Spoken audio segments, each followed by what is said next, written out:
তো বন্ধুরা, অনেক দিন পর কিন্তু আজ বিকেলবেলা আমি বেরিয়ে পড়েছি। আমার এক্সাম চলছিল, সেই জন্য আর কোথাও যাওয়া হয়নি। তো অনেক দিন পর কিন্তু আজকে বেরোচ্ছি। আমার বন্ধু আমাকে কল করলো, তাদের বেসিক্যালি রমজান মাস চলছিল, সেই জন্য কিন্তু তারা বিকালে বেরোচ্ছিল না। তো আমরা কিন্তু আজ যাচ্ছি বাবুদার চায়ের দোকানে আড্ডা দিতে।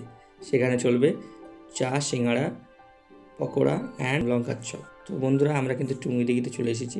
এটা হচ্ছে টুঙ্গিদিঘি বাজার, যেখানে কিন্তু আমি আর আমার বন্ধু কিন্তু এখন বাইকে করে বেরোবো। তো সে যেখানে গাড়িটা পার্ক করেছিল সেখান থেকে বেসিক্যালি গাড়িটাকে সে বের করছে। তো গাড়িতে ওঠা যাক। বাইকে উঠে কিন্তু এখন আমরা বেরিয়ে পড়বো। তো আশেপাশের পরিবেশগুলো কিন্তু খুব সুন্দর লাগছে দেখতে। সন্ধ্যাবেলায় কিন্তু অনেকদিন পর বেরোনো হচ্ছে। অ্যান্ড তুমি দেখবে, যখন তুমি অনেকদিন পর সন্ধ্যেবেলা বাইক নিয়ে বা যেখানেই হোক, যেভাবেই হোক যাও কোথাও, যদি বেরিয়ে পড়ো, দেখতে কিন্তু খুব ভালো লাগে। কিন্তু তোমার মনও ভালো হয়ে যায়, তোমার চারিপাশের পরিবেশও কিন্তু ভালো লাগে। কারণ আমাদের সবার মধ্যেই কিন্তু একজন ট্র্যাভেলার বাস করে, ঠিক আছে? ভ্রমণ পিপাসু মন আমাদের মন।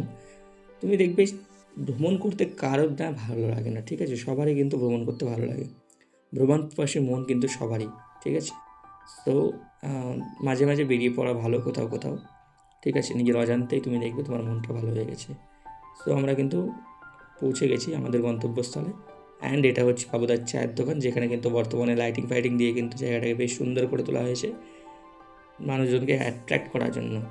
অ্যান্ড এটা হচ্ছে আমাদের ন্যাশনাল হাইওয়ে। তোমরা দেখবে সকালবেলা কিন্তু গাড়ি ঘোড়া খুব আস্তে চলে, বাট রাত হয়ে গেলে কিন্তু গাড়ির স্পিড প্রচণ্ড বেড়ে যায়। সেই জন্য তোমরা কিন্তু সাবধানে থাকবে। অ্যান্ড আমরা কিন্তু এখন চায়ের পাশাপাশি লঙ্কার চপ, তারপরে তোমার বেগুনি অ্যান্ড সিঙ্গারা অ্যান্ড পেঁয়াজি, এগুলো অর্ডার দিয়ে দিচ্ছি। তোমরা যারা যারা সন্ধ্যাবেলা এইসব আইটেম খেতে ভালোবাসো তারা কমেন্ট করো।